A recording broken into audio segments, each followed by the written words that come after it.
جب ہم کائنات میں پھیلے ستاروں، سیاروں اور چاندوں پر نظر دوڑاتے ہیں تو ہمیں ان سب میں ایک بات مشترک کامن نظر آتی ہے، اور وہ ہے ان سب کی اسفیریکل یا گول شکل۔ لیکن آخر ایسا کیوں ہے کہ پلینٹس ہمیں کسی اور شکل جیسے ٹرائی اینگل، ریکٹینگل یا اسکیئر شیپ میں نظر نہیں آتے؟ یہ گول ہی کیوں ہوتے ہیں؟ تو دوستو، یہ سارا کمال ہے گریوٹی یا کشش ثقل کا۔ گریوٹی وہ فورس ہے جو کسی بھی ستارے یا سیارے کے بالکل درمیان میں موجود ہوتی ہے، اور اس سیارے پر موجود ہر چیز کو، بشمول وہ سیارہ جن بھی چیزوں سے مل کر بنا ہو، جیسے مختلف گیسز، دھول مٹی، پانی اور پتھر وغیرہ، وہ اپنی طرف یعنی اس سیارے کے مرکز کی طرف کھینچتی ہے۔ اسی وجہ سے اس سیارے کو گول شکل ملتی ہے۔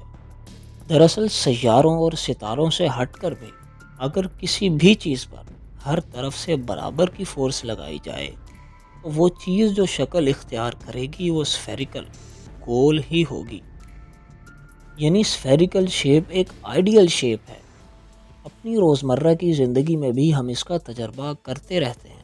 مثلاً اپنے گھروں میں جب ہم کوفتے بناتے ہیں تو وہ صرف گول ہی کیوں بنتے ہیں، کسی اور شکل کے کیوں نہیں؟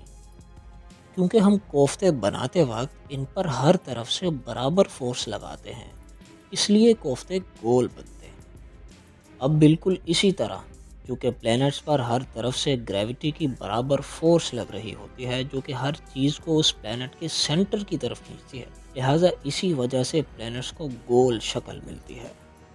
لیکن خلا میں تیرتے تمام فلکیاتی اجسام بھی گول نہیں ہوتے، جیسے شہابیے، دمدار ستارے اور چھوٹے چاند وغیرہ بہت سی مختلف شکلیں رکھتے ہیں۔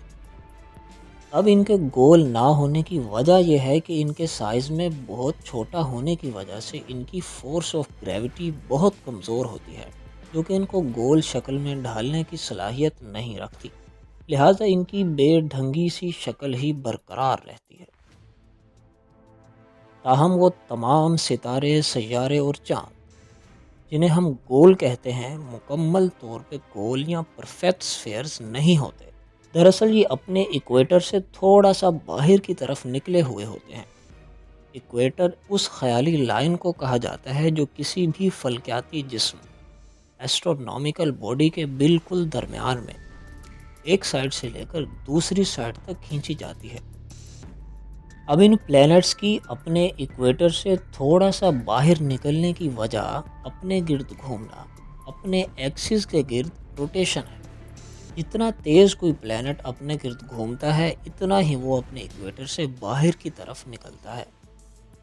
دراصل اس میں ہوتا کچھ یوں ہے کہ گریوٹی کسی بھی پلینٹ کو بشمول اس کے کناروں کے سینٹر کی طرف کھینچتی ہے اور اس پلینٹ کو یکجا رکھتی ہے، لیکن جب وہ پلینٹ گھومتا ہے تو اس کے کنارے اور ان پر موجود اشیاء باہر کی طرف جانا چاہتی ہیں۔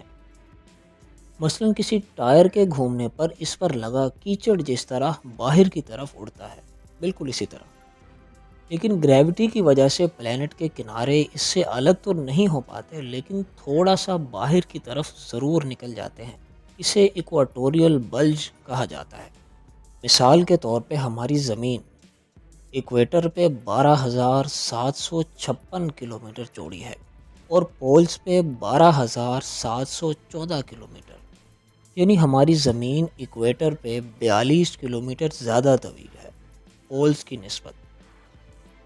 جس طرح زمین 24 گھنٹوں میں اپنے گرد ایک چکر مکمل کرتی ہے، اسی طرح ہمارے نظام شمسی سولر سسٹم کا ایک اور سیارہ سیٹرن یا زحل زمین سے بہت زیادہ تیزی سے اپنے گرد ایک چکر مکمل کرتا ہے، یعنی صرف 10 گھنٹوں میں۔